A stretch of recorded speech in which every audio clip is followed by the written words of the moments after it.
Hey, what's shaking, Warfighter Nation? Ron here with Warfighter Ranch and Isaiah 6:8. And today we're looking through the lens of spiritual warfare at terms of service.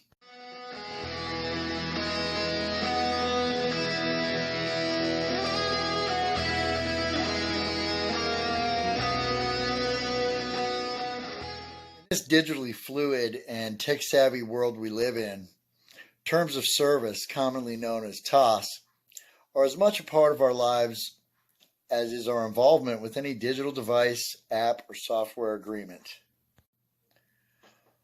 According to Wikipedia, terms of service, also known as terms and conditions, commonly abbreviated as TOS, are the legal agreements between a service provider and a person who wants to use that service. The person must agree to abide by the terms of service in order to use the offered service. But that's not the terms of service that I'm referring to here. Well, perhaps in a manner of speaking. I'm talking about the terms of our service. What do I mean by that? Easy. Well, wait a minute. Are you the person that believes that you're randomly born into this world and everything just kind of happens at a haphazardly breakneck pace? But Ron, the world's mean to me and has never given me anything, so I don't owe anybody anything. Sound familiar? Yeah, sure I can relate. What? No, I don't feel the same way. Why? I'm glad you asked. Peter, whom Jesus called his rock, upon which he would build his church, tells us in 1 Peter 3:15, "But in your hearts honor Christ the Lord as holy, always being prepared to make a defense to anyone who asks you for a reason for the hope that is in you, yet do it with gentleness and respect." Before I go any further, please realize and understand that this is in no way, shape, or form a jab at non-Christians. It's merely an attempt to illustrate the difference between living in the dark and living in the light. I once thought of my service as something uniquely my own, but that wasn't exactly true. The experiences may have been mine. However, every single one of us has different experiences along the same journey of those who chose to don the uniform of the American warfighter. Terms of service. It's a cliche that we've come to know all too well in today's digital world. There are terms of service, i.e. the fine print, etc., that can be attached to almost every facet of public life. And warfighter culture is no different.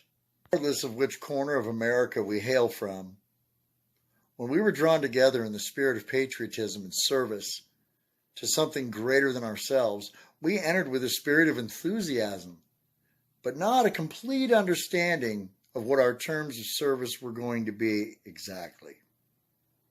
It was more of a loosely knit idea of patriotism donned in camouflage and the promise of the adventure of a lifetime. And you know as well as I do that it's really so much more than that. Besides the rules and regulations that controlled our daily lives, down to the minute in some cases, there are other forces that provide governance over the different aspects of our morals, behaviors, and belief system in general. Everything you've ever experienced, your rearing or how you were raised, racial, socioeconomic, and a myriad of other factors, over most of which we have zero control. And that's okay. I mean, it's not like we can change any bit of it. I know. The control freak in me hates to admit that as well. When I was still in what I call in the dark, it almost felt like that scene in The Silence of the Lambs. You know, the one where our protagonist, Special Agent Jodie Foster, is in the dark basement with her firearm drawn. The killer's wearing nods, and he confidently reaches towards her ever so much closer. Her fear was palpable. I spent 25 years in a place like that. It was absolutely horrifying. and I would never do anything to risk going back there. But the plain and simple truth is, I spent 25 years there for one reason, and one reason only. Because I chose to. You may be asking yourself, why would Ron, a reasonably intelligent guy, do such a stupid thing? Well, as they say, it's complicated. My stubborn pride, arrogance, and ignorance all played a role in keeping me there. Born a sinner like everyone else, my pride was embedded as deep as it goes. My arrogance prevented me from giving up my pride, thus keeping me ignorant. And my ignorance of God, Jesus, and the Holy Spirit and the Bible kept me in a state of ignorance. Sadly, those were my own self-inflicted terms of service. Here's the short version. Many of you, unfortunately or otherwise, bore witness to what I now call the old Ron. Yes, that's exactly what I said. The old Ron. Why do I say it that way? Because it was, in fact, the old me. That Ron was not a nice person, you see. I killed him. It was necessary. I literally had to rise above my old self and shoot myself right in the pride. I had to literally die to myself, as Christ commands us to. This is what he meant by that. But make no mistake, it was not easy. In order to gain the ultimate gift, I had to give up quite a few things. I had to give up most of my pain. I had to give up my hopelessness. I had to give up my despair. And I had to give up all of my past heartbreak. And I had to come to terms with continuing to give up those things in the future, little by continuing to go to him. How do you do that? Too easy. The same way you eat an elephant, one bite at a time. And I had to give up an undetermined amount of breaths left in my body and dedicate each and every one of them to serving God as best I could. Serving a God I could trust because I know that God is just, even when we can't see it. And of course, spreading the gospel, kind of like right now. As we learn in Mark 23:10, and the gospel must first be proclaimed to all nations. I am a soldier. And I certainly understand the concept of executing orders. And as we are commanded to take the word of God to all nations, I thank God every day that he chose us to serve the warfighter nation. We know because we have lived it that ours is a unique community full of incredible people, God's people. We also know that we have some of the most uniquely challenging circumstances of any that have ever walked the earth. What our people have are unique challenges that we have always faced in one way or another. We've done it this way through generations past, present, and I highly suspect we'll be doing it in a very similar fashion in the future. What is this magic formula that got us through some of the hardest times known to man? It's really pretty simple. If you think of some of the greatest battles in our history, what did they all have in common? What made these battles great, per se?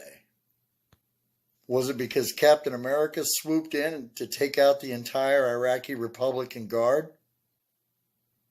Negative. Actually, that was the Devil Brigade of the 1st Infantry Division out of Fort Riley, Kansas back in '03. I digress. Although a single warfighter on the battlefield can make all the difference in the battle initiative, all of our battles fought and won were done so by actually executing a pretty foundational biblical principle. That being that we are always better together when in community with one another. You feel it, you know it, and so do I. This is God's wish for us all. We never fought alone before. Why do we try after we leave the service? It doesn't make much sense, but a lot of factors play into that. Besides, you can only hear Pops and Motrin or Suck It Up and Drive On so many times before it becomes an auto response to how you evaluate most things. And when we exit the military, thus begins the journey of internalizing a lot of things without the familiar frameworks of our units, ship's crews, and team rooms. Those were the terms of our service. We never did it alone. We never had to. In fact, it wasn't ever even an option. But whether you got out after a normal 4-year hitch, medically retired, medically separated, something had fundamentally changed. We were suddenly out of ranks. This is not how we were meant to operate. It took me a long time to overcome my own pride and ignorance, as well as a host of other demons, before I could even see that, much less begin to work on it. Many of us lost a lot of valuable time, decades in some cases. In my case, I lost a quarter of a century of precious time with family and loved ones lost in isolation. I wasn't always armed with the information that we possess now, but I was trying to live on my own terms. And since I'm not the one who gave me this life, nor the one who has provided everything for me to survive up to this point, to the tune of a shade over 50 years, you'd think I would be more grateful. Now I am. I was still coming to terms with my new terms of service, as it were. New to me, anyway. I'm not going to lie, it was a struggle. Probably the hardest fight I've ever had. As it turns out, I'm a pretty tough and determined adversary. And I'd be willing to bet my airborne tattoo that you are as well. But God knows that too, and so does Satan. Riddle me this: if our lives or our souls held such little value, then why is there so much torment and pain fighting over it? I had fallen into one of the enemy's most common traps, simply believing the lie that was whispering in my ear. In my recent testimony, I spoke of a time when the only guarding of my heart involved body armor and ceramic plates. Since then, I've come to understand what guarding my heart really means, and I certainly hope that I've helped shed some light on things here for you. Many of you know me. Many of you knew me back in the day when I was really going through it. And I'm here to tell you that the difference in me now versus then was him. Shout out to Liz Tabish, who plays Mary Magdalene in The Chosen. Once I surrendered my will over to what was best for me, imagine that. My life immediately started to get more meaningful, mission-oriented, and back on a proper course. When I stopped living,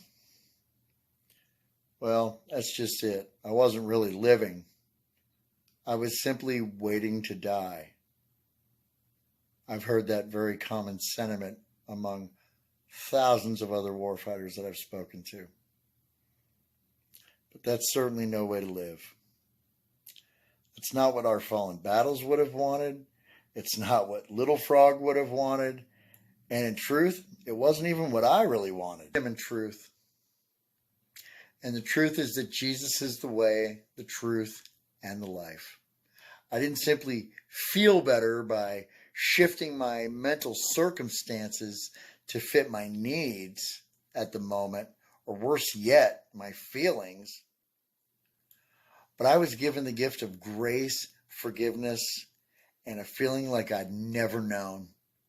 And all I had to do to get it was to submit and give it all over. As it turns out, all I needed to do was update my terms of service. If you happen to need to update yours by chance, shoot me a message. Maybe we can work that out. We love you guys. We're praying for all of you. We hear you. We see you. We know that the times are hard right now. These are challenging times, but God gives his toughest battles to his toughest soldiers. That's why we're here right now for such a time as this.